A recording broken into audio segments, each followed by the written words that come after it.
Ambang batas pilkada diubah, siapa jadi gerah, itulah tema Satu Meja The Forum malam ini. Telah hadir di studio Titi Anggraini, praktisi pemilu. Malam, Mas Titi, Mbak Titi. Kemudian ada Ketua DPP Partai Gerindra, Hendarsam Marantoko. Malam, Mas Hendarsam. Said Iqbal Assegaf, Presiden Partai Buruh. Malam, Bang Said. Ada Marwarar Sihaan, Hakim MK 2003-2008. Dan Bivitri Susanti, pakar hukum tata negara. Kami juga telah mengundang dari perwakilan dari PDI Perjuangan dan Badan Legislatif DPR, tapi sampai sekarang belum ada yang bisa hadir. Oke, saya mulai dari Pak Said dulu. Ini putusan Mahkamah Konstitusi karena gugatan uji materi dari Partai Buruh. Iya, betul. Bersama dengan Partai Gelora. Partai Gelora ikut? Ya, tadinya nggak mau, kita ajak aja. Oh, diajak ceritanya? Iya. Oke, itu yang ngajuin siapa? Anies Mata dan Mahfud Siddiq? Ya, otomatis Ketua Umum dan Sekretaris Umum Partai Gelora. Oke, itu nggak janggal ya? Tiba-tiba Partai Gelora yang berada dalam Kimplas ikut dalam mengajukan uji materi sebetulnya? Ini kan sekitar bulan Mei ya, 20 Mei. Hah? Kita mengajukan gugatan ini karena kegelisahan Partai Buruh. Sebenarnya Partai Buruh awalnya, cuma kan kalau sendiri partai non-parlemen juga mempunyai kepentingan yang sama kan, bahwa bagi kami demokrasi itu dibajak. Dibajak oleh partai-partai politik yang merasa punya kursi, dengan berdalih ada ambang batas yang tinggi. Terus buat apa kalau begitu partai politik ikut kontestasi tapi nggak bisa mengajukan orang yang dipilih dari kader partainya, atau ada orang baik yang kita menginginkan, atau setidak-tidaknya dari survei kalau kita masih percaya dia adalah mempunyai nilai yang tinggi dari masyarakat di daerah itu untuk maju. Ini kan dibajak. Nah, yang kedua, kita berpikir loh, si calon-calon pilkada perseorangan aja syaratnya boleh kok ngumpulin KTP, nggak ikut pemilu. Ini partai politik yang ikut pemilu kok dipersulit dengan syarat 20% kursi atau 25% dari suara. Unfair dong. Nah, maka kami satu-satu cara kan menggugat ke Mahkamah Konstitusi. Jadi dasarnya adalah bukan tentang Anies, tentang siapa. Dasar tentang demokrasi yang dibajak. Demokrasi yang tidak berkeadilan. Demokrasi yang tidak berpihak kepada sekelompok mayoritas. Kalau kita lihat ada survei, terus nggak dapat tempat hanya gara-gara partai politik kekuasaan uang, itu pasti uang, koalisi-koalisi itu uang, nggak mungkin nggak uang. Oke, baik. Oleh karena itu kekuatan uang itu harus dilawan. Nah, kita berterima kasih, mengapresiasi Hakim Mahkamah Konstitusi itu masih punya hati nurani. Masih punya hati nurani. Masih punya hati Oke, baik, sebentar. Saya ke Mas Hendarsam dulu. Ini posisi Partai Gelora, ya kan, itu berada di barisan Koalisi Indonesia Maju. Ya. Tapi ikut juga mengajukan uji materi. Itu duduk soalnya gimana sebetulnya? Nah, kan harus dilihat dari sisi waktunya juga. Pada saat itu diajukan itu kan di bulan Mei, ya, di bulan Mei. Artinya pada saat itu memang kami sangat menghargai ya positioning teman-teman dari Partai Gelora dan juga Partai Buruh untuk mengajukan hal tersebut. Apa yang diajukan oleh Partai Gelora dan Partai Buruh ini merupakan murni dari kepentingan dan nilai-nilai yang ingin ditanamkan oleh teman-teman di sana. Untuk hal itu kami sepakat.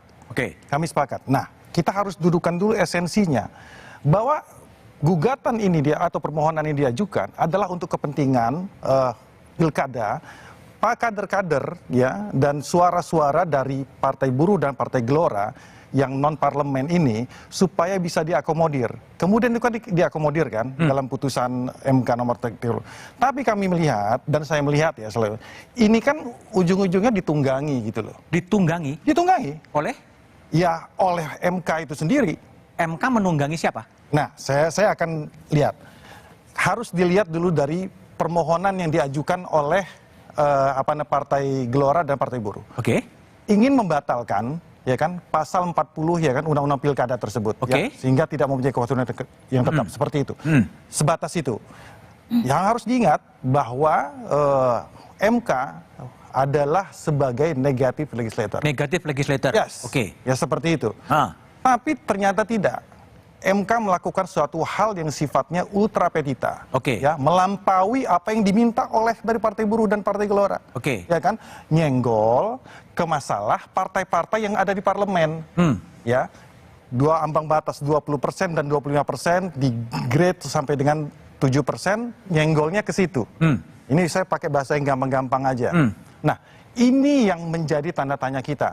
Itu yang kedua. Yang ketiga, ini yang dilakukan pada saat-saat menjelang injury time. Injury time. Injury time menjelang pendaftaran dan lain sebagainya, kan seperti itu.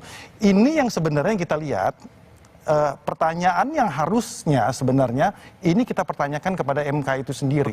Nah, jangan juga lupa, ya kan, dalam pertimbangannya MK itu sendiri sudah bilang, ini saya kutip ya, pertimbangan MK itu, ya kan, salah satunya itu supaya tidak terjadi calon tunggal, ya, supaya nggak ada calon tunggal dalam pemilu 2024 itu. Masalahnya, apa urusan MK untuk mencampuri proses demokrasi calon tunggal dan tidak calon tunggal?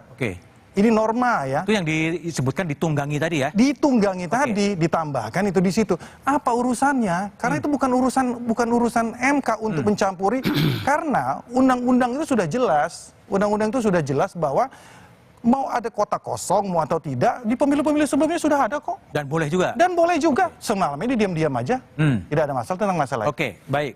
Bibip, MK menunggangi gugatan dari Said dan Gelora? Ya, kalau menunggangi kan berarti kita mesti bicara motif ya.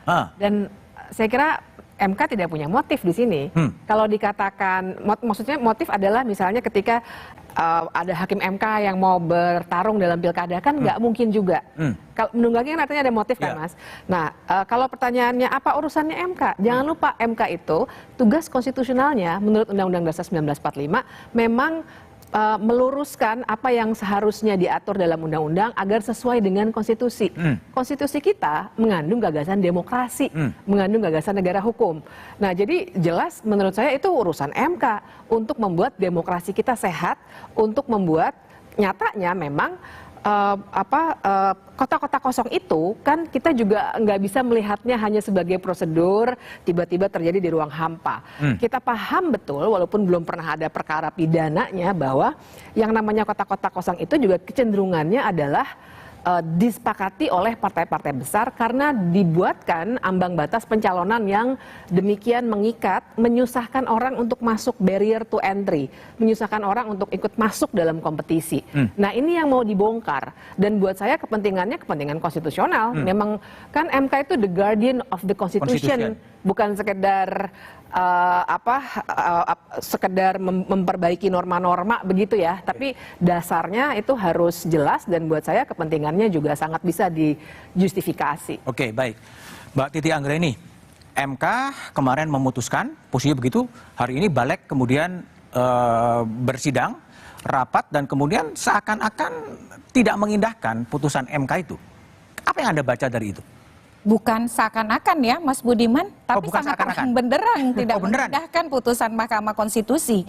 Jadi sebagai ilustrasi ada kepentingan partisan yang sangat kuat dan dominan. Putusan pada tanggal 20 Agustus bukan hanya soal usia dan threshold atau ambang batas perolehan suara untuk mencalonkan, tapi juga ada putusan pilkada lain yang berdampak pada undang-undang pilkada, yaitu dicabutnya larangan kampanye di perguruan tinggi. Mengapa tidak ada pembicaraan soal itu di dalam rapat balik yang kita saksikan? Karena memang orientasinya jelas, ada kepentingan yang terganggu dan itu kepentingan mayoritas dari partai-partai yang ada di parlemen, sehingga putusan yang mestinya kalau memang serius untuk mengakomodir putusan Mahkamah Konstitusi kan diambil semua. Tapi kemudian dua putusan ini pun itu tidak diakomodir. Jelas di putusan 70 bahwa syarat usia muaranya harus dipenuhi pada saat penetapan pasangan calon. Kenapa bisa jadi pelantikan? Yang kedua soal ambang batas perolehan suara partai politik atau gabungan partai politik. Tidak dibedakan parlemen atau non-parlemen. Untuk mendaftarkan calon, itu kemudian dipreteli, diamputasi hanya untuk partai politik yang tidak punya kursi di DPRD. Sekarang kita pakai logika saja. Ketika dilakukan pengelompokan persyaratan pencalonan bagi partai yang punya kursi di DPRD, dalam logika balik masih menggunakan persyaratan lama. 20% kursi atau 25% suara sah. Sementara bagi partai yang tidak punya kursi di DPRD, persyaratannya adalah 25%. Persyaratannya adalah persentase seperti calon perseorangan, 6,5 sampai 10%. Pertanyaan ini Bang Iqbal, mana ada partai yang tidak punya kursi di parlemen bisa mengumpulkan 10%? Yang hanya bisa berkoalisi di antara mereka. Nah itu kan kemudian menandakan bahwa intensi untuk tidak melaksanakan putusan MK sangat terlihat. Nah, apakah MK bisa memutus di luar petitum? Kami sering mendapati putusan seperti itu. Karena di setiap kita menulis petitum ada pernyataan, jika mahkamah memutuskan lain, mohon putusan yang seadil-adilnya. Keadilan. Ex aequo et bono. Itu yang pertama. Yang kedua, partai parlemen pernah merasakan putusan yang ultra petita dan itu diimplementasikan dengan senang hati. Contohnya apa? Soal syarat usia yang dimintakan yang ternyata kan berbeda, ada parameter yang berbeda dari petitum. Yang kedua soal verifikasi partai politik. Partai Garuda mintanya apa, putusan MK apa? Kata MK, partai politik yang punya kursi di DPR tidak perlu diverifikasi faktual. Padahal yang minta partai Garuda waktu permohonan mereka tidak perlu diverifikasi. Tapi MK justru memberikan insentif bagi partai yang punya kursi di parlemen. Jadi jangan tebang pilih lah. Kalau ingin berkonstitusi konsisten saja. Oke, baik. Pak Maru, jadi ini gimana sebetulnya? MK sudah mengeluarkan putusan, balik ngambil putusan yang lain lagi. Itu dalam pengalaman Pak Maru yang pernah menjadi hakim, ini pertama kali terjadi atau udah sering sih sebetulnya, tapi jawabannya setelah jeda berikut ini saja.